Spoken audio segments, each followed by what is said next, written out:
I'd never seen a sky that colour. Yellowy, black, greeny, purple. It was uncanny. Oh, it was a day and a night that we shall never, ever forget. I couldn't believe that this was happening. First the sky, and then this horrible smell. Really sulphurous. Thunder and lightning, and it was horrible.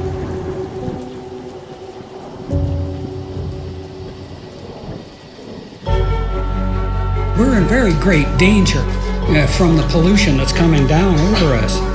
And we've been led astray by the military-industrial Is the government spraying complex. dangerous chemicals over us from Is the planes? government experimenting with our weather? Question at the heart of a phenomenon called chemtrails, Chemtrails is now a term getting referring to the widespread visible attention. trail left by aircraft Millions in of the tons sky. of toxic poisons released by Confirmed that planes during the as Cold part of War, the the government United plot to States affect military climate change. conducted secret The government is up there in airplanes spraying all kinds of chemicals to change or manipulate the weather, leaving what you see there, and they call that a chemtrail. Geoengineering. They say it puts poison in the soil. Tests show high levels of these increases the chemicals level in of our UV rain and radiation. soil. Using planes to spray chemicals into the atmosphere Heavy to metals manipulate or reflect the control sun's rain. rays through the earth. And that's why health department records show a sharp increase in barium and aluminum in California's water supply. We shall propose further cooperative efforts between all the nations in weather prediction and eventually in weather control.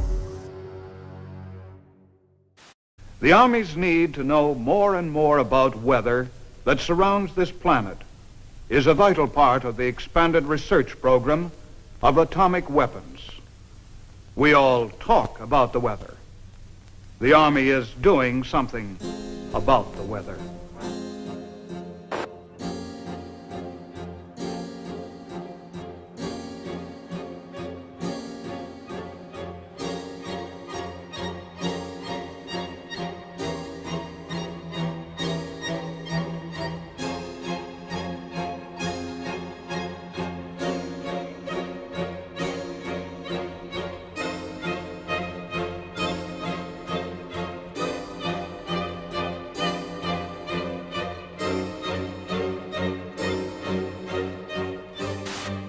I would like to take you into the laboratory and show you a few of the experiments that led us to our outdoor experiments in converting clouds into snow. Using our home freezing unit, such as this, we can form supercool clouds just like those in the natural atmosphere by taking a tiny piece of dry ice such as this and scratching it so a few tiny fragments fall into the supercool cloud. Long streaks develop. The particles grow very fast. They grow about 1 billion-fold in volume in a few seconds. Many millions of snow crystals form, and we get the same effect as is produced by dry ice. Dry ice is not particularly important as far as the fact that it's CO2.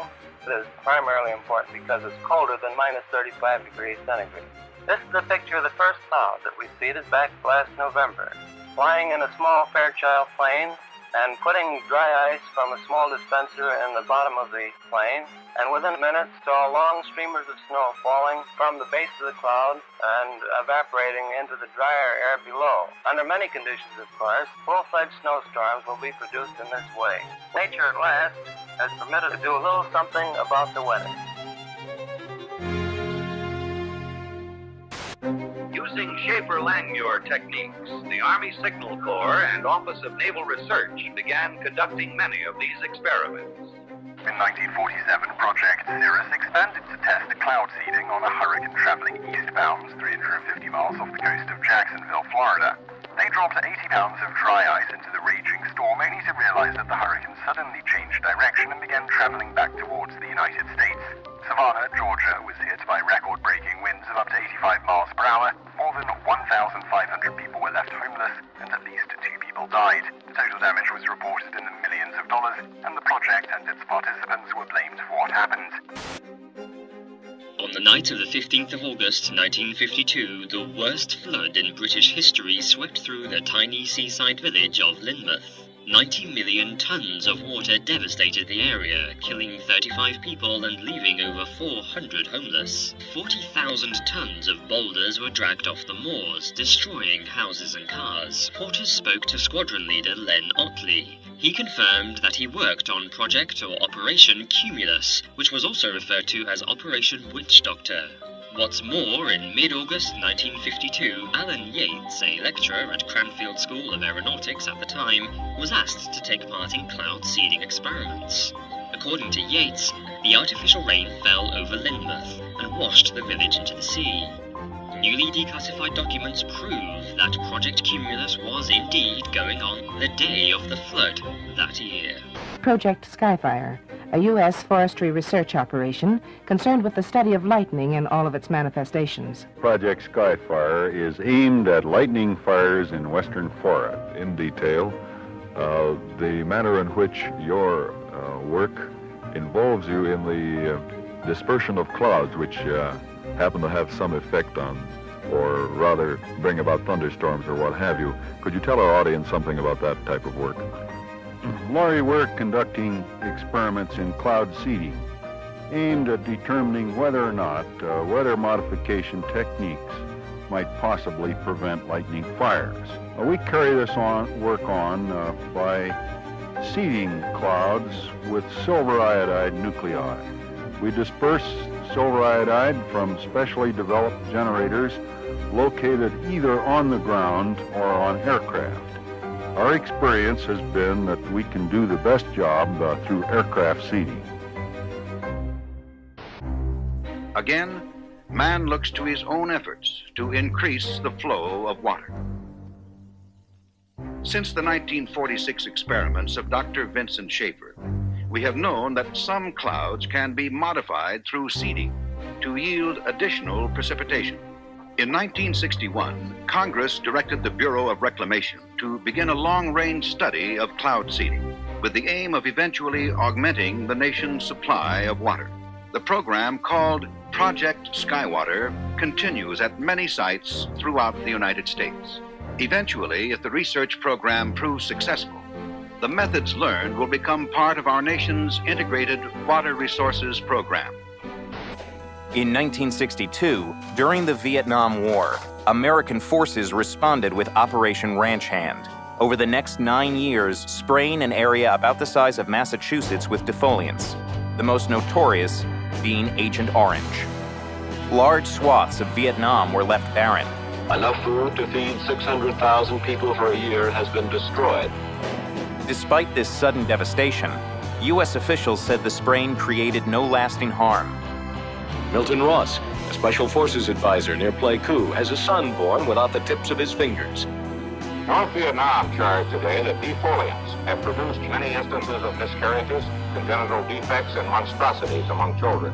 The Vietnamese government insisted the cause was Agent Orange. Although that war was long ago, there is lingering anger about the United States' use of a controversial defoliant spread by American aircraft on the jungles there. An epidemic of birth defects, brain damage, and rare cancers still affecting hundreds of thousands of Vietnamese today. According to environmental studies, high levels of dioxin could still be found in the soil in certain areas and had seeped into nearby lakes. Agent Orange was a safe product when it was used in the Vietnam War, and it's a safe product today. I got something to say. I want to know how come the fascist pigs have been seeding the clouds. Right. Last hour the airplanes going over twice with all the smoke coming out of them seeding the clouds. And I want to know, why that stuff is going down, man. And why doesn't the media report that stuff to the people, man? I'm telling you what happened. The planes come over for an hour and a half and they seeded all the clouds. People of unknown origin were seeding the clouds over the I don't know what they hope to prove, man. Project Storm Fury assembles a team of highly trained scientists and technicians to fly into mature hurricanes. Scientists working on the project were convinced that they could reduce hurricane devastation using a process called cloud seeding by spraying the thunderclouds inside the hurricane with a chemical called silver iodide. This would become known as the Storm Fury hypothesis. The seeding planes fly across the eye and into these clouds, seeding the supercooled water droplets from the belt of maximum winds outwards. As the silver iodide turns the supercooled water into ice, the heat released during this process causes the seeded clouds to grow and develop into a new outer eye wall.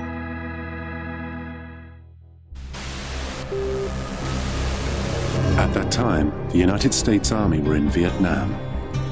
Pierre Saint-Amand was part of the team assembled in a top-secret cloud seeding operation known simply as Project Popeye.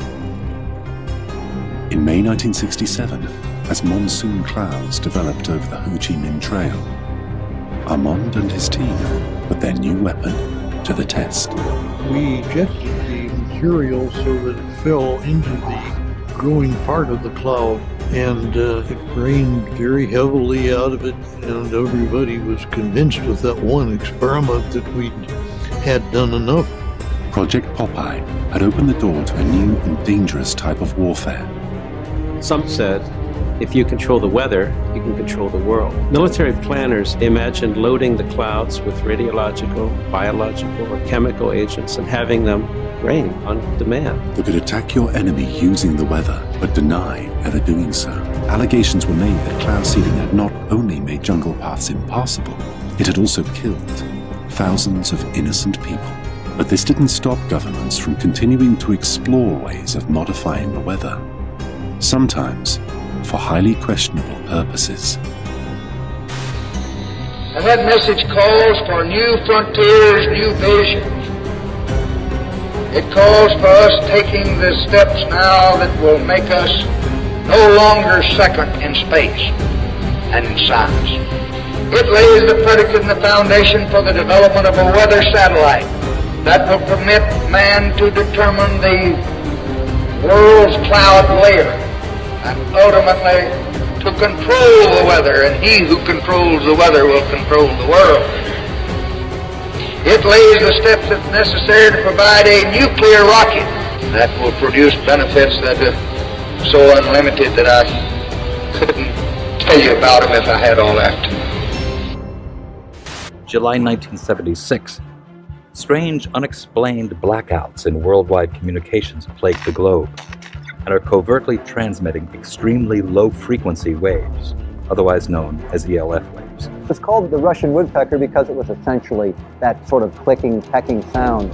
In 1982, a report by Pentagon researcher El Ponte alleges the Russian woodpecker signal is actually creating layers of artificial ionization in the upper atmosphere, which means it could have been bending the jet stream and altering global wind patterns. There's been a lot of research in military labs over what you can do with putting radio waves into the atmosphere. Some of the research indicates that one can move the jet stream around and thus induce weather conditions. It's no coincidence that the United States began building its own mysterious array of antennas. HAARP is the High Frequency Active Auroral Research Project, originally a joint effort of the Air Force and Navy in cooperation with a number of academic institutions. Of 180 antennas, approximately 72 feet tall, linked together to function as one giant steerable antenna. Steerable because it can aim millions of watts of ELF waves into one tiny patch of the atmosphere. HAARP is one of several ELF wave transmitters located all over the globe. Working in tandem, these transmitters alter the weather anywhere in the world, potentially changing the jet stream's course entirely. The intense energy being beamed into the sky by HAARP sends pulses of ELF waves into the ionosphere. The waves get reflected back down and pass through the earth and ocean. But HAARP's startling potential doesn't end there. It's linked to a strange phenomena occurring in our skies. On clear days, you can often see long white lines being traced high in the sky. They are contrails of jet aircraft, actually long, slender clouds. Weathermen are finding them especially fascinating because a theory is being developed that those long white lines may be changing our weather for the better. Details from Roger O'Neill. The exhaust from jet engines, usually seen as long, thin trails of white clouds behind high-flying jet airplanes, may be a big reason why there are 30 fewer days of sunshine a year in the Midwest now than there were in 1900. The daily range between high and low temperatures has also narrowed. In the absence of natural clouds, given the correct atmospheric conditions, jet aircraft in high frequency can almost completely cover the atmosphere with clouds. No one is trying to make clouds now using jet engines, but this study suggests that jet travel is inadvertently making our days more cloudy. And someday, weather researchers may be able to use jets on purpose to change our weather. Roger O'Neill, NBC News, Champaign, Illinois. And finally, a federal report today predicted possible catastrophic warming of the Earth by the 1990s with the strong climate change. Hurricane Gloria is moving on the East Coast tonight like a monster out of a science fiction film. 3,000 homes went underwater, and of those, almost 900 were destroyed. From 1987 through 1992, California experienced the most severe drought in the state's history. According to NOAA, an anomaly occurs in the jet stream. The winds appear to change direction, blowing east to west instead of west to east, indicating the jet stream coming into the west is suddenly much weaker than normal, causing a drought. By 1995, the jet stream returns to normal. Here there were huge problems with flooding, intersections and parking lots underwater, homes threatened, people trapped in the river that you see out here behind me, forcing those dramatic rescues. This U.S. Air Force report graphically outlines the military's desire to exploit and manipulate the weather for the purposes of war by the year 2025. According to one of the most harrowing lines in this report, quote, "Weather modification is a force multiplier with tremendous power that could be exploited across the full spectrum of war-fighting environments."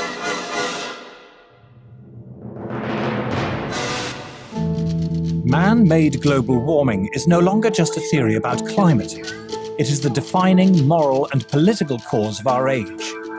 It is presented in the media as having the stamp of authority of an impressive international organization. From the IPCC, The United Nations Intergovernmental Panel on Climate Change, or IPCC. I've often heard it said that there is a consensus of thousands of scientists on the global warming issue and that humans are causing a catastrophic change to the climate system. Well, I am one scientist, and there are many that simply think that is not true. The final conclusions are politically driven. This claim that the IPCC is the world's top 1,500 or 2,500 scientists, you look at the bibliographies of the people and it's simply not true. There are quite a number of non-scientists. And to build the number up to 2,500, they have to start taking reviewers and government people and so on, anyone who ever came close to them. And none of them are asked to agree. Many of them disagree. Those people who are specialists but don't agree with the polemic and resign, there have been a number that I know of. They are simply put on the author list and become part of this 2,500 of the world's top scientists. People have decided you have to convince other people that since no scientist disagrees, you shouldn't disagree either. Climate scientists need there to be a problem in order to get funding. We have a vested interest in creating panic because then money will flow to climate science. It's become a great industry in itself. And if the whole global warming farrago collapsed, there'd be an awful lot of people out of jobs and looking for work. There's one thing you shouldn't say, and that is, this might not be a problem. If you go to page 119 of the president's budget, he's anticipating generating $646 billion in new tax revenue from this bill. So clearly the president expects this bill to generate $646 billion in new taxes that even his own budget director has said would be passed on to consumers. So you must have been listening to our testimony that we've had for the last few days with dozens of experts that have come in who have given completely different views. Well, I would encourage you to go back and look at the testimony this committee's heard. Dude, we're talking about that can export millions of jobs out of our economy, out of our country, and testimony's been given just to those numbers. And so we're talking about a serious consequence that there would be on this country. The carbon would be emitted, but it would be emitted in China and India, and the jobs would go to China and India.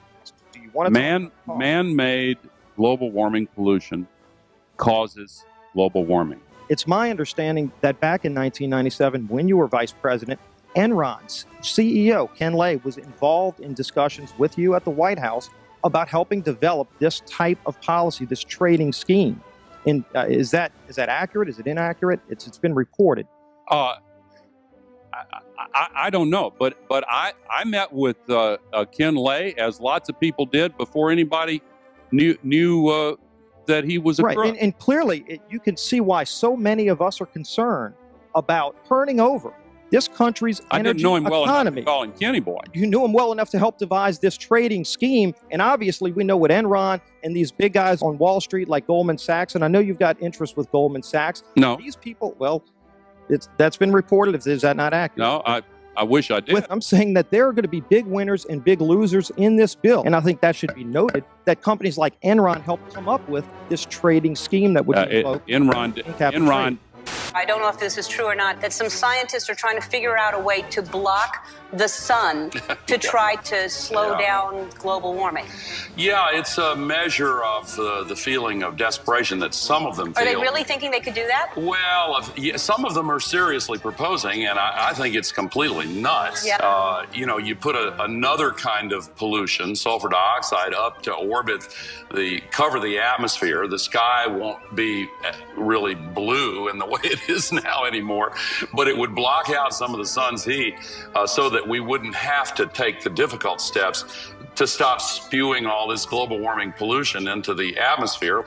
And of course, there are a lot of problems with what they're proposing. You could actually spray sulfuric acid in the stratosphere 20 kilometers over our head and use that to stop the planet warming up in a kind of ugly tech fix. You can spray something into the atmosphere to change. Spray pollution into the atmosphere to stop it warming. How do you do this? You'd start with a fleet of modified business jets and say 20,000 tons of sulfuric acid into the stratosphere every year, and each year you have to put a little more, and this doesn't, in the long run, mean that you can forget about cutting emissions. We will need to rein in emissions. We'll get to it eventually. But in the meantime, we're shrouding the Earth in sulfuric acid. So people are terrified about talking about this because they're scared that it will prevent us cutting emissions. Right, and also that it's sulfuric acid. We put 50 million tons of sulfuric acid in the air now as pollution, and it kills 1 million people a year worldwide. Okay, but it'll be better if we put more in. We're talking about 1% of that. 1% more, we're just killing 10,000 more people. You can do math. What happens to the sulfuric acid after it's sprayed? Does it just stay up there? No, it rains down, but it's a tiny addition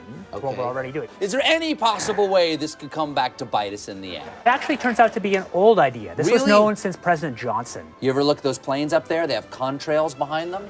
Maybe all those planes are the contrails. Maybe they're actually spraying chemicals into the atmosphere right now, and Uncle Sam isn't telling us. It seems extremely unlikely. That the United States is not telling something to its citizens? That seems extremely likely to me. Read the newspaper. I think they might have your idea already. This geoengineering idea in its simplest form is basically the following. You could put fine particles, say sulfuric acid particles, sulfates, into the upper atmosphere, the stratosphere, where they'd reflect away sunlight and cool the planet. There's lots of mystery in the details, and there's some bad side effects, like it partially destroys the ozone layer, and I'll get to that in a minute, but it clearly cools down. And one other thing, it's fast. I guess the thing I haven't said about this is it is absurdly cheap. It's amazing how we can affect the planet. The one thing about this is it gives us extraordinary leverage.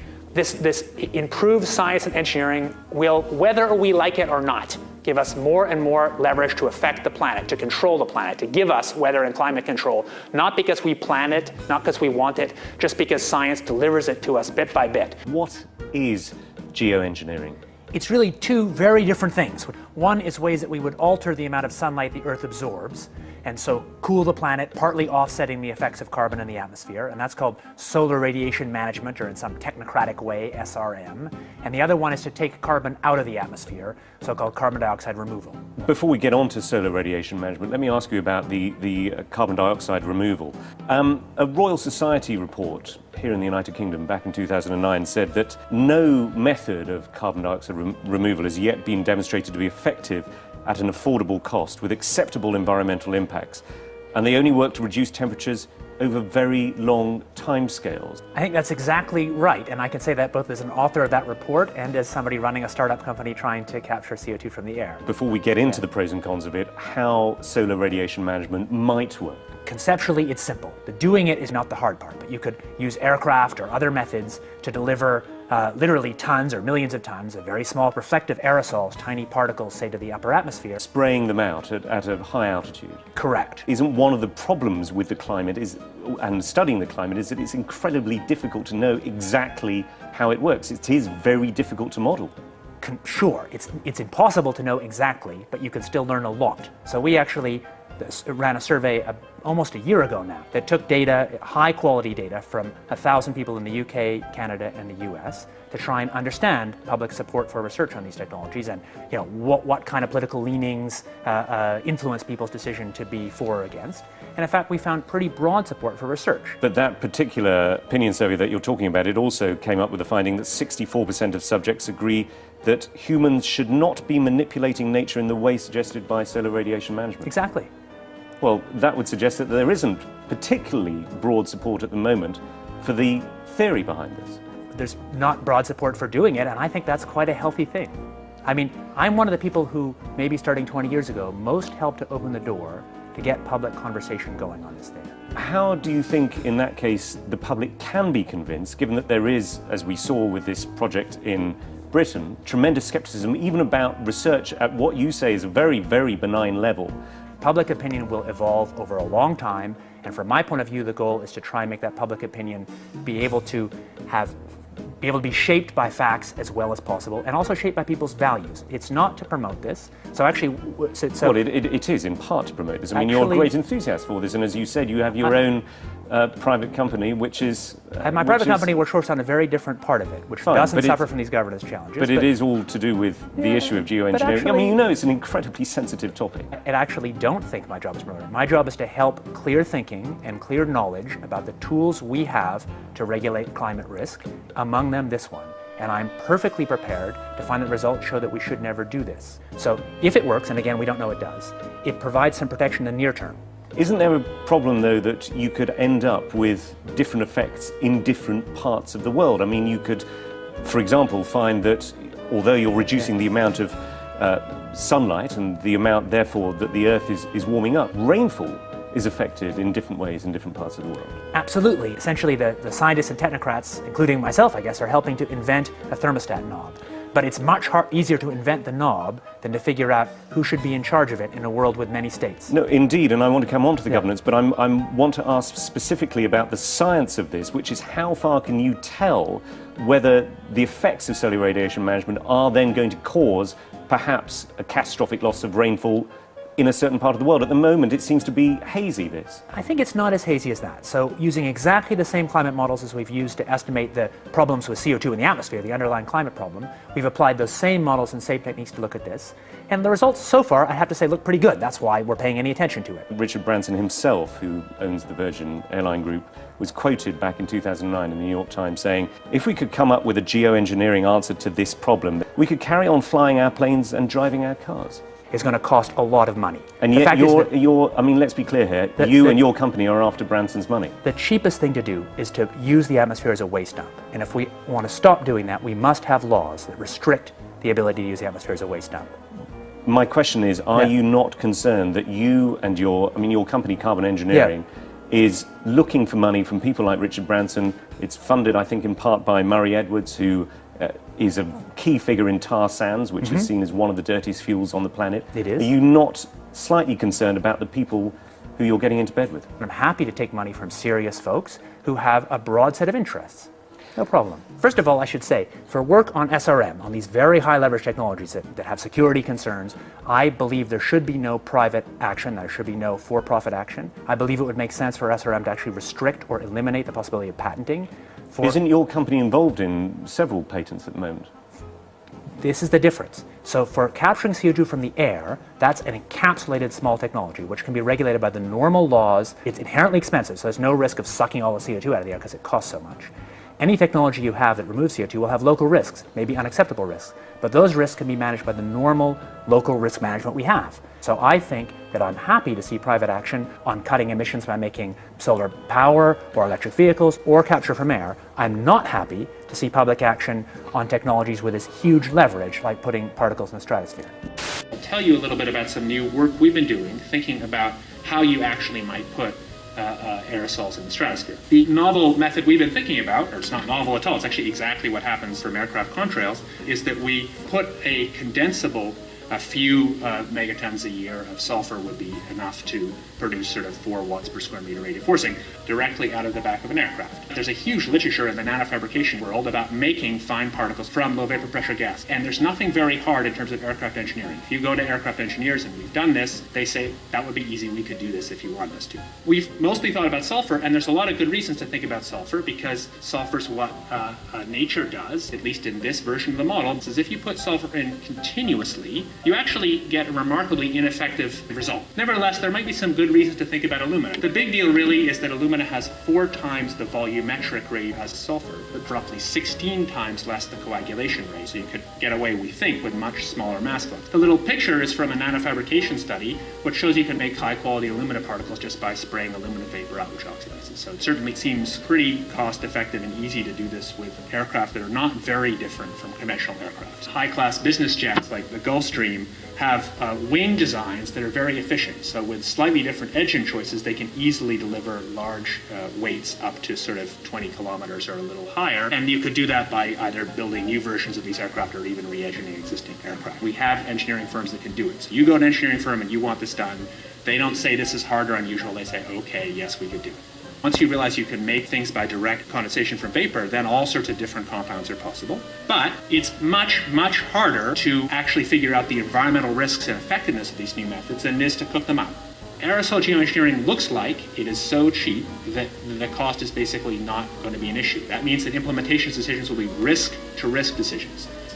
So the key factors are this is fast, it's cheap, and it's inherently imperfect. It cannot compensate for the amount of CO2 in the air. On a commercial basis, I do absolutely no proprietary commercial work on solar radiation management because I think such work would be wrong. Solar geoengineering refers to a set of technologies that could allow humanity to deliberately increase the planet's reflectivity, and so partially offsetting the temperature changes and other climate changes that come from the accumulation of carbon dioxide. Solar geoengineering can be very inexpensive. The cost might be something like $10 billion for the whole planet. That sounds like a lot of money each year, but in fact that's something like 1/10,000th of global GDP. This next story is so unbelievable, we didn't think it could possibly be true. But after receiving thousands of records and declassified reports from the Army, it's confirmed that during the Cold War, the United States military conducted secret tests on unsuspecting people in the city of St. Louis. Lisa Martino-Taylor's life work has been to uncover details of the Army's ultra-secret military experiments carried out in St. Louis and other cities during the 1950s and 60s. This study was secretive for a reason. They didn't have volunteers stepping up and saying, yeah, I'll breathe zinc cadmium sulfide with radioactive particles. These Army archive pictures show how the tests were done in Corpus Christi, Texas in the 1960s. In Texas, planes were used to drop the chemical, but in St. Louis, the Army placed chemical sprayers on buildings and station wagons. City officials were kept in the dark about the tests. The Cold War cover story was that the Army was testing smoke screens to protect cities from a Russian attack. Clearly, they went to great lengths to deceive people. By making hundreds of Freedom of Information Act requests, she uncovered once classified documents that confirmed the spraying of zinc cadmium sulfide. The greatest concentration of this compound was sprayed near the Pruitt-Igoe housing complex just south of downtown St. Louis.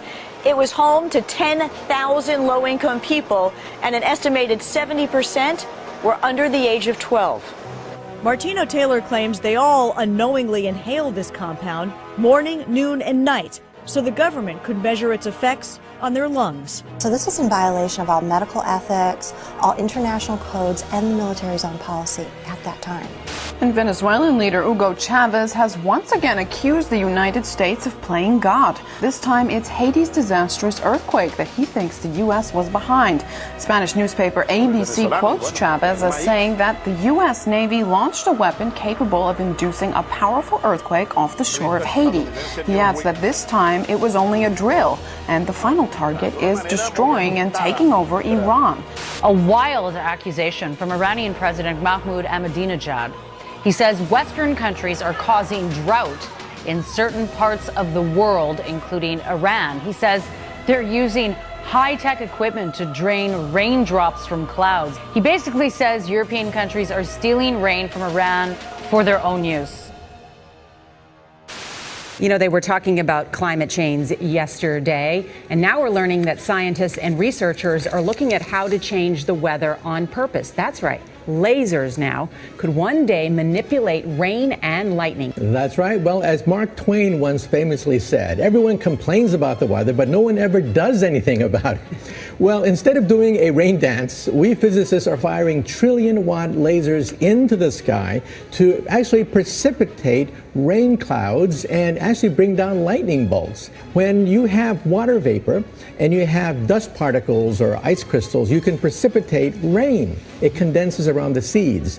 These seeds can also be created by laser beams. By firing trillion-watt lasers, you rip apart the electrons, creating what are called ions, bringing down rain and even lightning. I remember reading the stories that China had used this during the Olympics, that the USSR had used this after Chernobyl to create rain clouds. I mean, did those really work then? We have some of these capabilities now? Inconclusive. Even in the 60s, the CIA used this to bring down monsoons during the Vietnam War. Governments have been playing with this thing. Alleged to. Alleged to, right. Yeah. Now, we realize that for decades now, these governments have been alleged to have experimented with weather control, but nothing conclusive. We're actually using trillion-watt lasers now. They precipitate rain out of water vapor.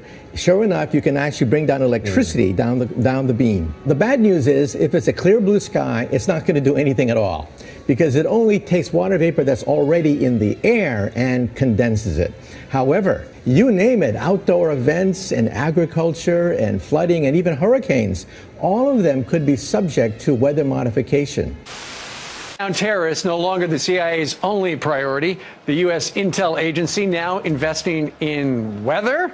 Well, they're looking into something called climate engineering or geoengineering, which is a way to manipulate the climate to mitigate the effects of global warming. And they think that maybe this might pose a national security threat in the form of exacerbating water shortages or causing more regional instability in places like Darfur or in India-Pakistan region, in the Kashmir region. So they want to find ways of mitigating climate change, and they're investigating, are there possible ways of doing that? Scientists have been researching this have been thinking about this for quite some time. There are two general ways of engineering the climate. One is called solar radiation management, which is putting particles into the atmosphere. So like if you think of a volcano explodes and it releases particles and that cools down the planet. So that's one way. You can put a balloon up in the atmosphere and spray particles. And then another way would be to possibly bring down carbon dioxide out of the atmosphere in a process called carbon capture and storage. They're basically funding research by the National Academy of Sciences. Okay, so the CIA is not trying to control the weather. We've tried that before and it doesn't really work, but they're trying to impact climate change. They want to have a lot of tools in the arsenal in case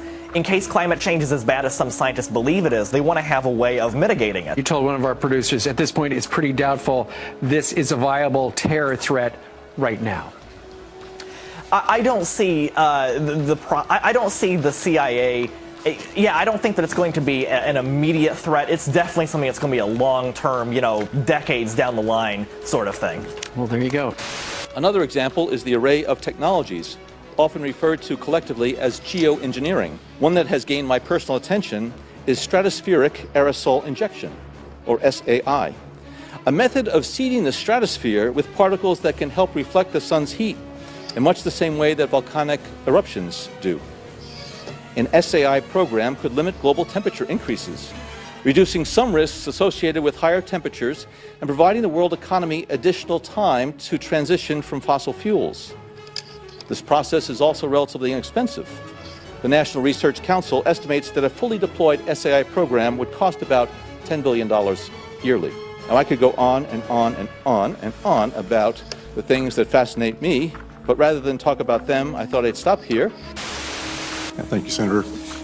The Air Force has gotten great value out of HAARP in the past. We took over from the Navy and managed it and actually did a number of experiment campaigns up there and have finished our work that we're interested in doing up there. We've moving on to other ways of managing the ionosphere, which the HAARP was really designed to do, was to inject energy into the ionosphere to be able to actually control it.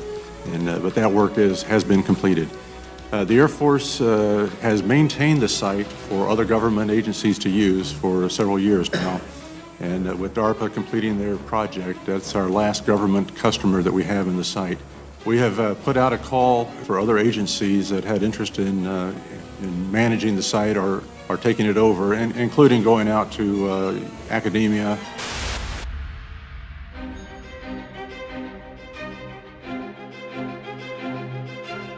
International corporations are modifying our weather all the time, and they're modifying it in ways that cover thousands and thousands of square miles. Programs are impacting microclimates needed for our crops to survive and needed for pollination. The other issue is that a lot of times we're talking about mitigation for climate change. It's rather an undefined term at this period of time.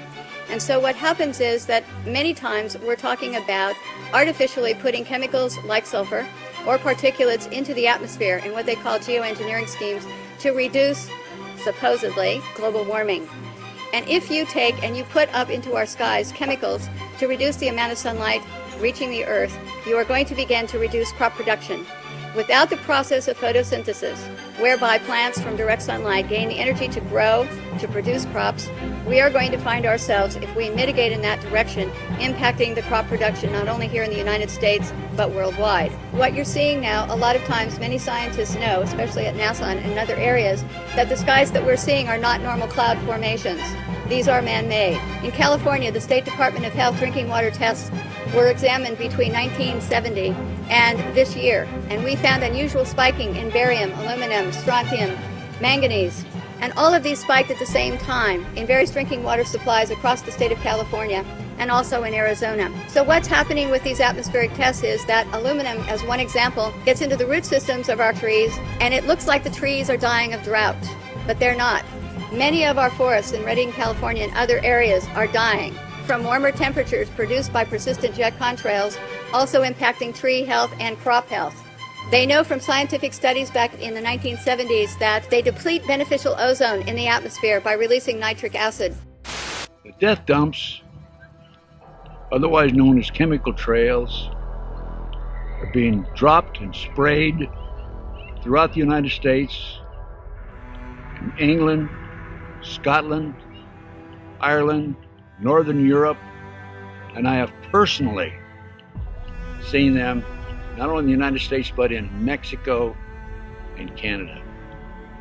Birds are dying around the world. Fish are dying by the hundreds of thousands around the world. This is genocide. This is poison.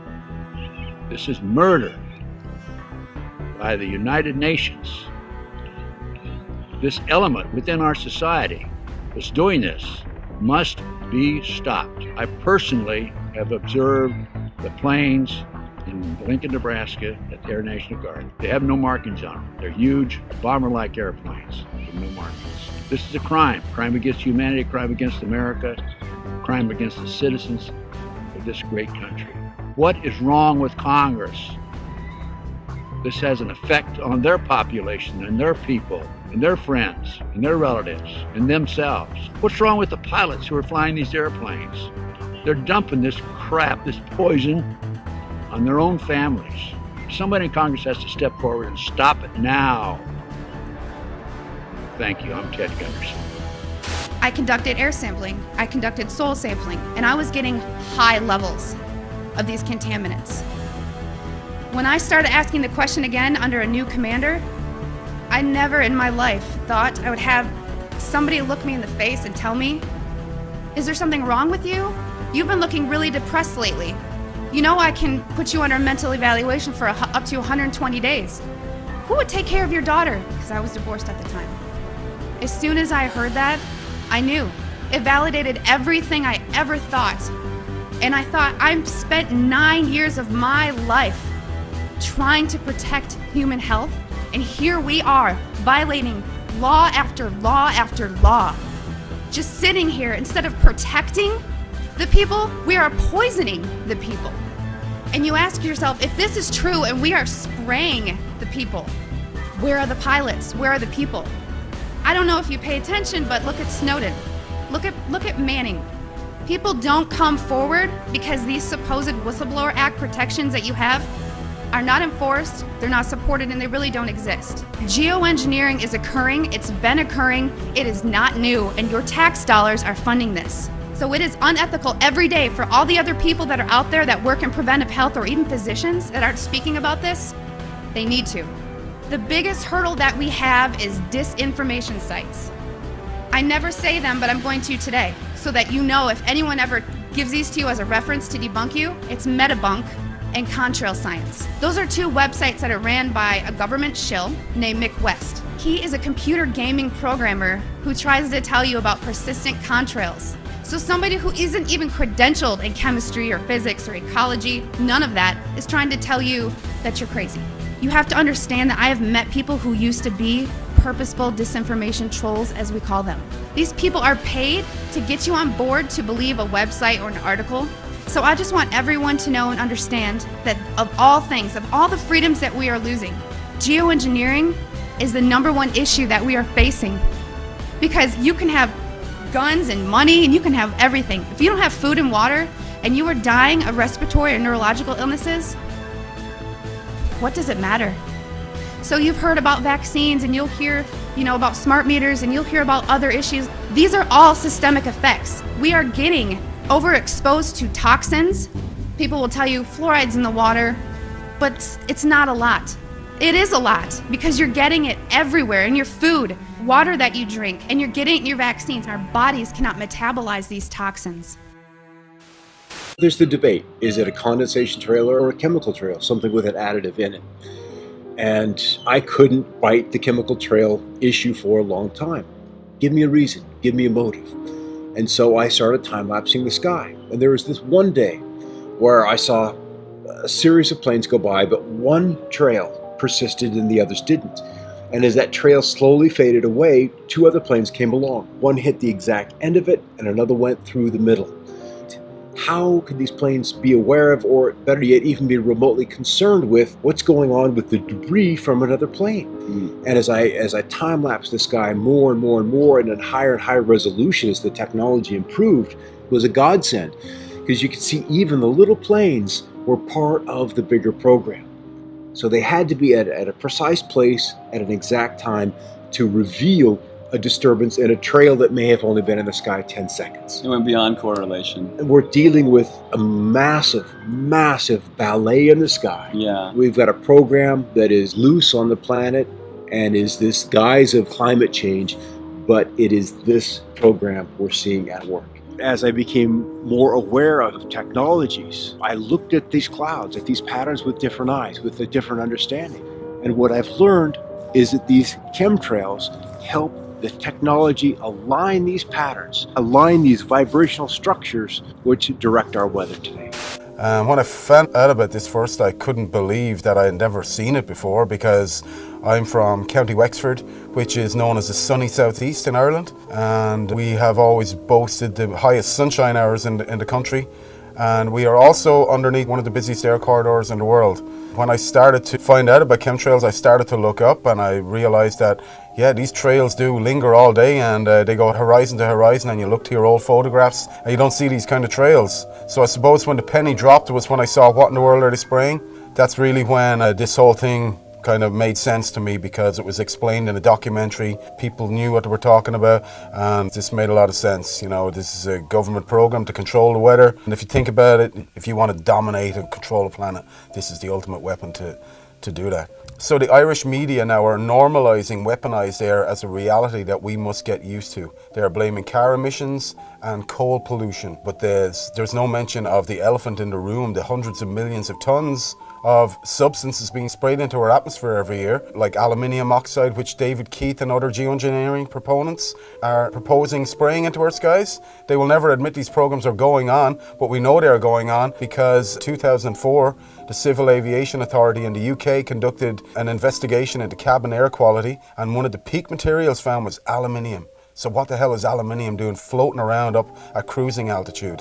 So now Monsanto miraculously have an aluminium-resistant seed that can grow in aluminium-contaminated soil. Why would they have such a thing unless they knew of a problem that was down the line or already happening? Last year in 2015, a study came out of Keele University in the UK, and bees were found to have had massive high quantities of aluminium in their brains. This is a big problem. We need bees to keep the food chain sustained and to keep it alive. And now Monsanto have recently bought a bee research company called Biologics in 2012. And they have genetically modified a bee that can only pollinate Monsanto crops.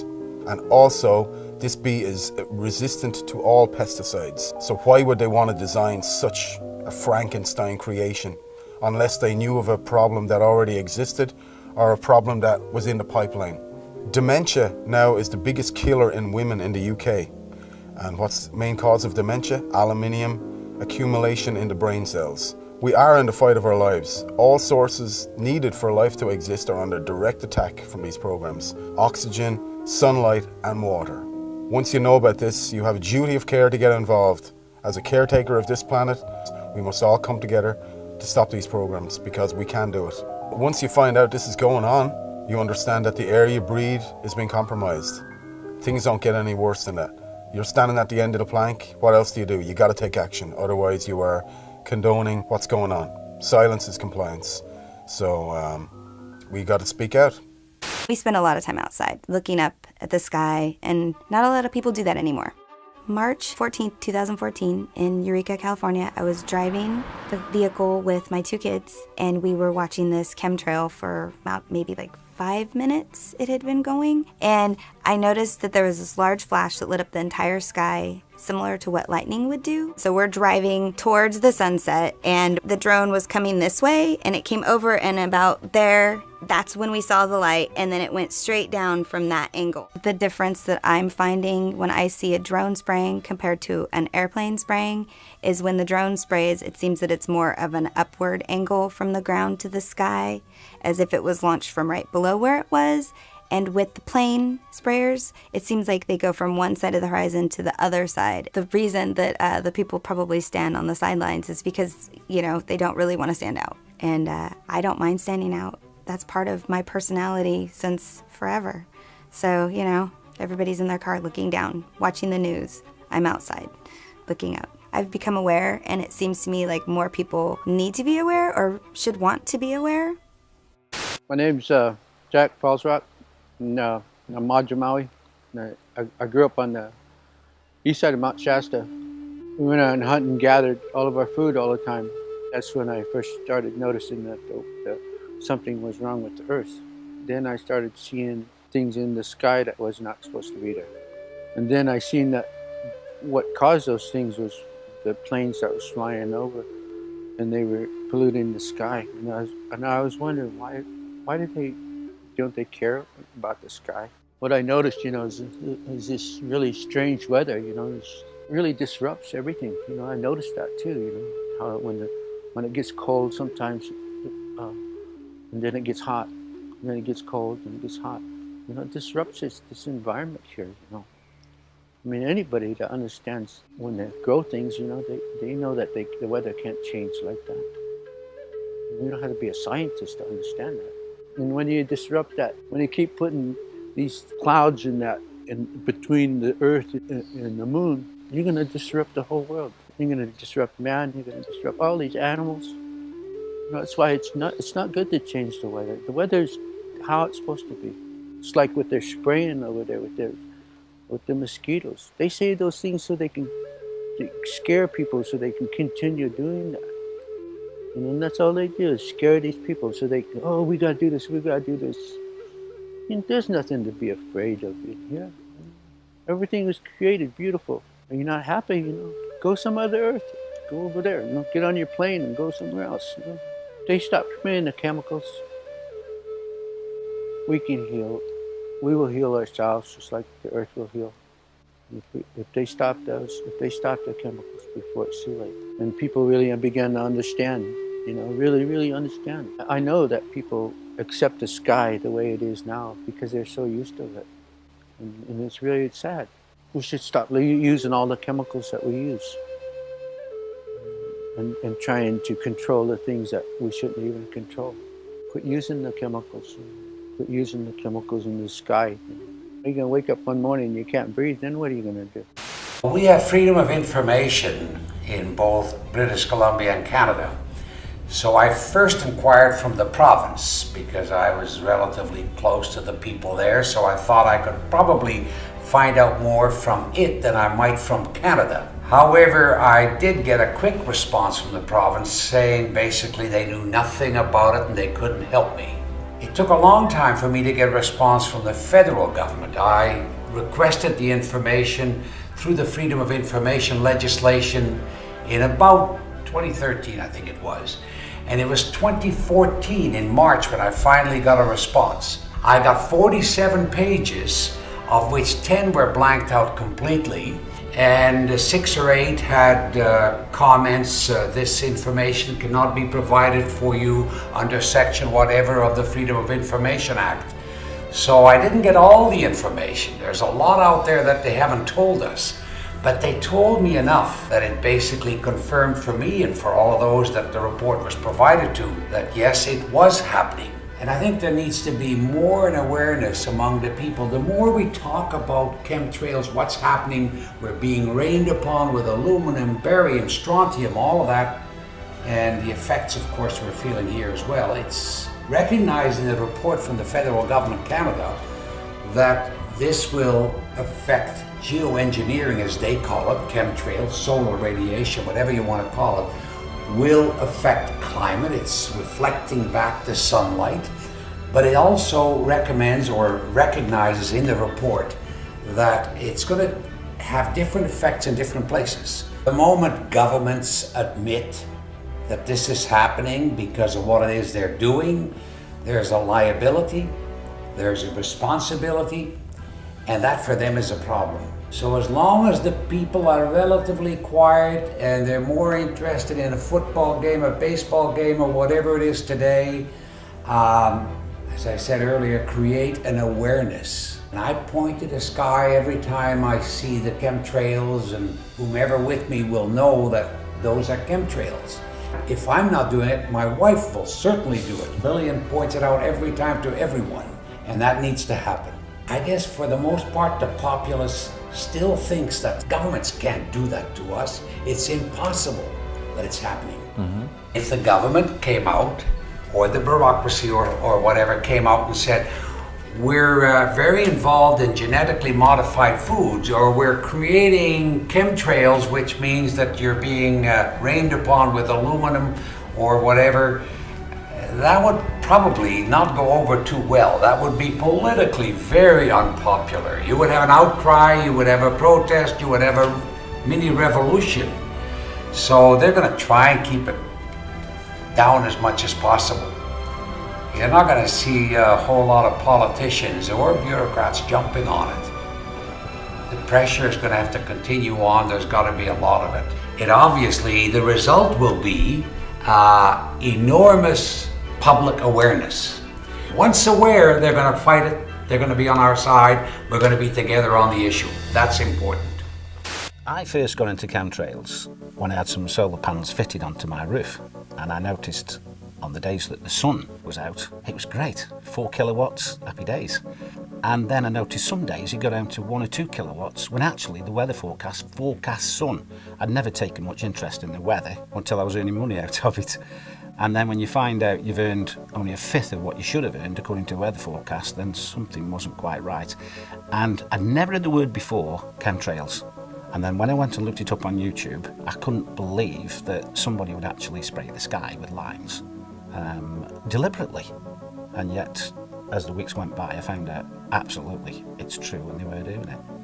And it was costing me money. There's other subjects that have come along in the meantime when I thought, is there anything that could be done to stop this? And having found other subjects, people like Wilhelm Reich's name was coming up, and even later Tesla. Wilhelm Reich, very, very clever person in as much that he realised there's an energy in life that's very, very powerful and important and is related to good health. And after many years of investigation, he found out there were some fantastic properties to this, and he called it orgon, which is related to ether. Other people came along, people like Trevor Constable, who looked at generating and changing the weather with certain pieces of equipment. And this isn't the use of chemicals, this is actually the use of equipment which reacts with ether, and it's perfectly 100% natural. Wilhelm Reich actually found out there was amazing cures with ether, and one of them was cancer.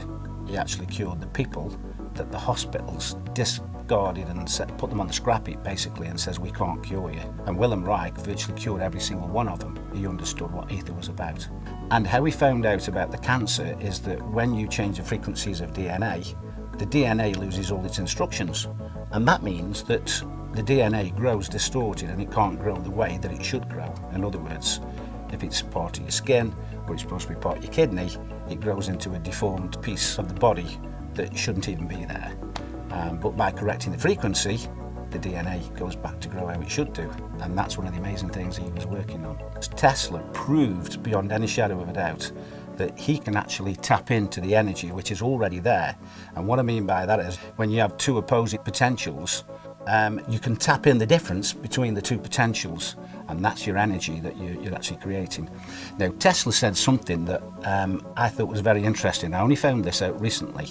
He talked about ether, and he made this statement that ether controls magnetism, electricity, and all energy. Now, to actually come out and say that, he must have had some basis as to why.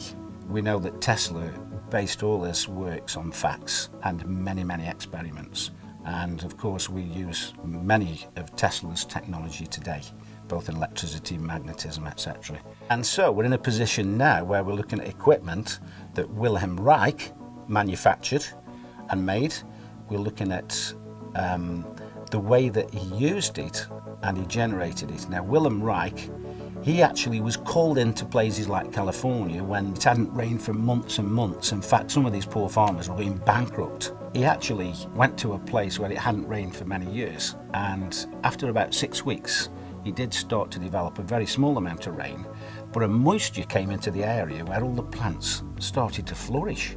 According to what his daughter said, that area continued to flourish for another 50 years. The other thing that Wilhelm Reich noticed is the texture of the rocks changed from being crumbly to having some body back to it again.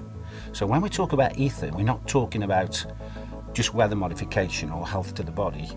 Ether must be some kind of energy which controls, as Tesla said, everything. It's like the link that ties and controls everything together, whether it's energy, magnetism, or electricity. I would love to be able to use ether to bin 1, 2, 3, 4, 5,000 square miles of chemtrailing. That would be fantastic. Before they use it for all the other agendas. And if we could do that, happy days. Because that's what a lot of people are looking forward to. A day where all this crap is not in their control anymore. And I believe if we could master this, ether will do exactly that.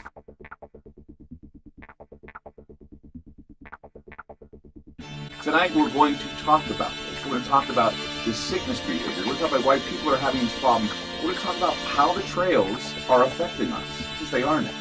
There's no doubt. Even the EPA said so. They just made mention of it about, a couple months ago, actually, last summer. They admitted it. The EPA said it's affecting you. 888-673-3700. That's 888-673-3700. I'm Clay Lewis. You're listening to Ground Zero, and we'll be back. In the United Kingdom, they just published their mortality statistics for 2016. And you'd expect, okay, what's top 3? Cancer, heart attack, stroke. Always has been. Number 1, dementia. Number 1. Which of course includes Alzheimer's, which is caused by aluminum. They found carbon nanotubes in Parisian lungs.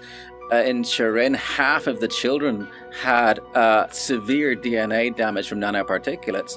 And there's a study that came out recently showing how nanoparticles interfere with the nuts and bolts of the internal workings of your cells and cause rheumatoid arthritis, which is just one of the very many autoimmune diseases we're all coming down with. We don't need any more evidence. We need to get this out into the public consciousness and say, oh, hell no. I wanted to let you know that there was a study that was released back in the summer of 2016, the Environmental Protection Agency.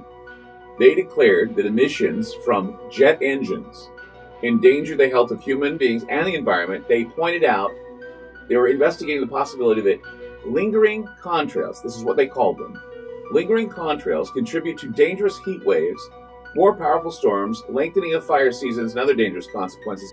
Well, there's a new study about air pollution that's revealing that, once again, the particulate, the aluminum and barium that we talk about in the trails, is creating dementia. For older women, breathing air that is heavily polluted by metals and other sources of fine particulates nearly doubles the likelihood of developing dementia, and the cognitive effects of air pollution are dramatically more pronounced in women who carry a genetic variant known as APOE, that's APOE-E4, which puts them at higher risk for developing Alzheimer's disease. There are so many things going on, and it's because these nanoparticles are disrupting the workings of our cells. Our bodies attack ourselves, and it goes nuts. But just concentrating on what's being sprayed is only half the story. The electromagnetic aspect of this is devastating. The Russians were using the woodpecker program back in the 80s. They could change right here. Yeah, because it's very long wavelength. It travels a very long distance. And it's such simple technology. Our body's resonant frequency is 5 hertz. All you have to do is just point that at someone, and if you pick someone up and shake them at 5 times a second, they'll fall apart. There's so much research on the cognitive, physiological, and other effects of electromagnetic radiation on our bodies and our minds. And, put a burrito in the microwave, it does something. You'll often find you just be going about along with your day, and then suddenly, bam, you're extremely tired, you just have to sleep. And you'll find a lot of people at the same time will have those things. You'll have people getting similar muscle spasms in different parts of the body all over the place. I mean, it's full spectrum warfare. I mean, the electromagnetic, the spraying, all these sort of things. In Scotland last year, between 2014 and 2015, the death rate from respiratory failure went up 14% in 1 year. That's statistically significant. I mean, why aren't they asking, why, is this massive jump? Italy's death rate overall went up 11%. This is carnage. So when you're looking at the spraying, it could be private contractors doing it, Sure. Weather modification, it could be a number of things that they're doing. Geoengineering, of course, Matt, he was the one that introduced me to the idea of geoengineering being used and doing the studies of geoengineering. That's what we talked about the last time you were on the program. Well, you heard that now the bees are an endangered species. Exactly. I was reading about that the other day, that they now have made them an endangered species, and that's frightening. Because before we had what did they call that, hive colony collapse disorder. Yeah, colony collapse disorder. They said the colony collapse disorder could be because of Roundup, Monsanto. You name off all these things. But think about this: the bees are dying of the same type of problems that we're having, and that is dehydration, not getting enough water, not having enough water in our bodies, having diseases that are creating this sick behavior that we're having, and the bees get it too. Even people who have good night's sleep are not feeling it. They wake up tired, they wake up dragging, and so what else could it be but something environmental, something toxic that we're being exposed to? It's got to be above government because it's global. Right. They're doing it all over the world. Yeah. China, Russia, everywhere. And then that's the thing. If we don't know who, then we don't know all of the answers for them, and they can't make a solid opinion. One of my biggest frustrations is the line, "They wouldn't do that to us." I've heard that too. Why would they do that to us? Because they have families too. And I tell them, well, I have a genetic disorder that makes me prone to cancer. And why? Because they were testing nuclear weapons in the West Deserts of Nevada, St. George, Cedar City area in Utah. My family was subjected to that radiation, which caused some DNA problems, and it got passed down to me. And your son. Yeah, and my son. They did that because they felt that was more important than the lives of people. Spend a few bucks, get your rainwater analysis, you can get your hair analyzed, and I have footage of these sprayers, and they show up on flight radar. I don't know any airline that does not spray. They aren't told, oh, by the way, turn this switch when you get to a certain point. It's all done centrally. There's plenty of patents where the substance actually gets injected into the exhaust. I mean, there's a US Navy patent called the powder contrail generator. There's so much freaking evidence. It's insane. Technocracy, this is a crackpot idea dreamed up in the 1930s. They wanted to replace the economic system with an energy-based thing. But if you have a gold-based economy, you know how much a loaf of bread is worth and compared to the amount of gold there is. But with energy, you have to know how much energy is being stored, transferred, whatever, at all times. Hence, smart meters, smart every freaking thing, reject it. The official line on this whole thing is, oh, we're all gonna die from global warming and we might just have to spray sulfates into the sky to reduce global warming. David Keith, Ken Calder, and Alan Roebuck are the three main guys who go out to do this stuff. They'll only talk about sulfates, but their own papers say, actually, sulfates don't work. They stick together, they fall out of the sky. Instead, you got to use nanoparticulate aluminum, barium, strontium, magnetite, and so on. And this character Dave's research, according to US Code 50, section 1520A, I think, it's legal to spray chemical and biological warfare on a civilian population as long as you call it research. So it's banned as warfare, but you can do it in your own populations. So I think all the spraying is generally done by people's own militaries. What they're doing is they're establishing a geoengineering governance regime. It's a self-proclaimed regime. They asked for papers to identify things like, should we even involve the UN? Should we take into consideration human health impacts? What role will public perception and opinion play while we establish this solar geoengineering governance regime, self-titled regime? So Patrick and I, we independently submitted papers. I hired a PhD. My paper delved into the human rights aspect, that we have the right to environmental decision-making participation. Both of our papers were, of course, rejected. It is their plan to do full-scale deployment. They claim that all of the research that we've been seeing, these grid patterns, are research. They're admitting to it. The chemtrails, the geoengineering, the solar radiation management, okay, and now you can even look up the Solar Radiation Management Governance Initiative, SRMGI. Okay, it's an initiative to govern their solar radiation management, which is chemtrails, which is geoengineering. So these people are meeting, 24 scientists behind closed doors, to develop the plan for the regime to take hold to go full-scale deployment. Some days don't have chemtrails, right? Some days are clear. And really, the more clear days you get in a row, the more likelihood it is that you're gonna get a grid pattern coming up. But this irregular pattern of appearance where you not only have no lines in the sky, but you also don't have the air traffic. Okay, listeners, feel free to look up at your sky, look at that air traffic, see those days where there's nothing going on. And this irregularity in the appearance it's the clue, it's the first clue for the newbies. Chemtrails are also called solar geoengineering, it's also called solar radiation management, it's also called stratospheric aerosol injections. Okay, and what they like to do is they like to confuse us with the terminology. It's all one thing, right? It's all chemtrails, it's all geoengineering, it's all solar radiation management, stratospheric aerosol injections, whatever word you want to give it, it's all treason.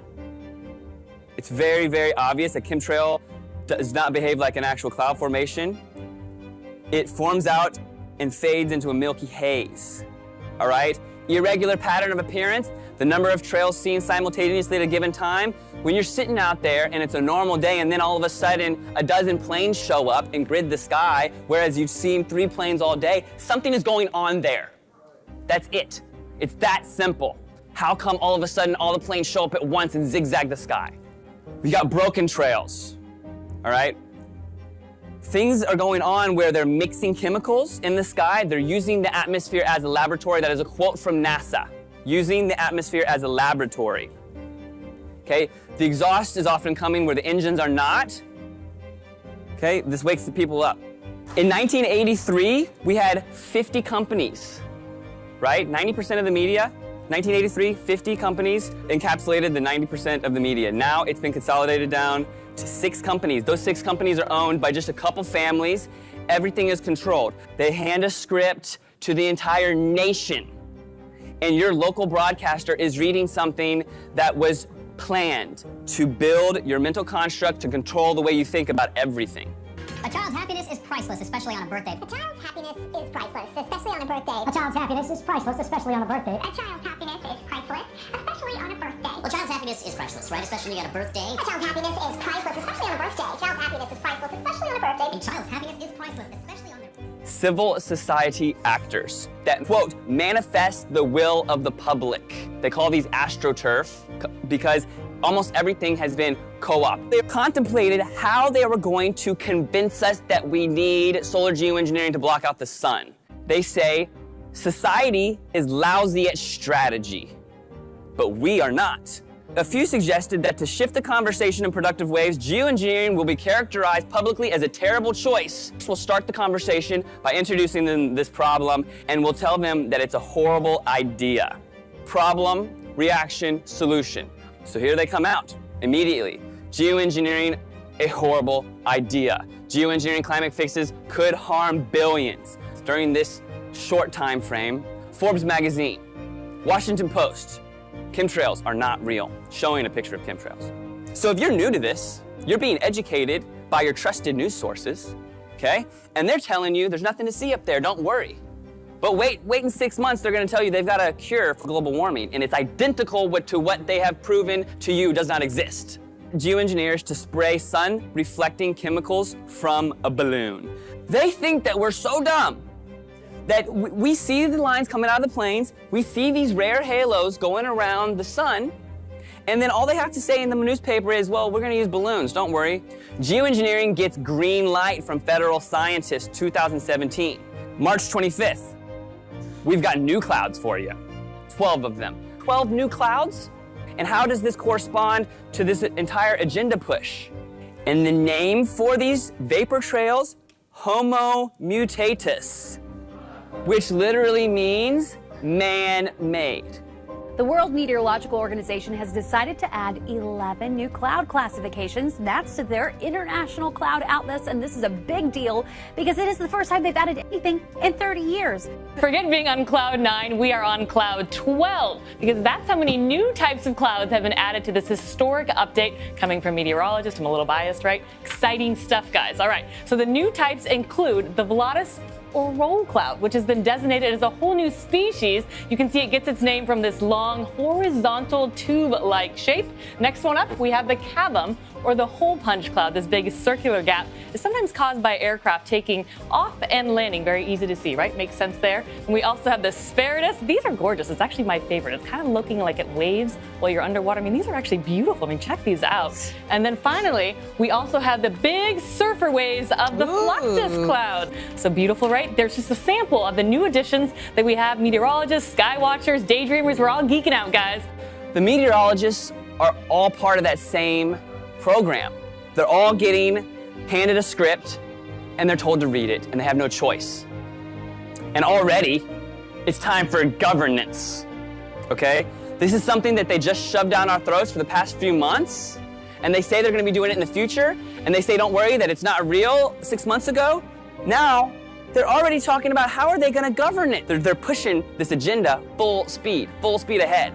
They're already talking about how to govern something that we're still slowly waking up to, that they're gonna be doing it to us publicly. This very small group of globalists claim that they have the exclusive rights to saving us and that we don't get it and they do. This is all of our skies, this is all of our air, this is our children's future. Everybody is involved here, all right? There was a time when people got pissed and they did something about it and they made things change, okay? They know that they can program you through social media, okay, and we can't let that happen. It's up to us to carry this information forward. It's up to us to be the change. And if we don't do it, we're not gonna have any sun. Thank you.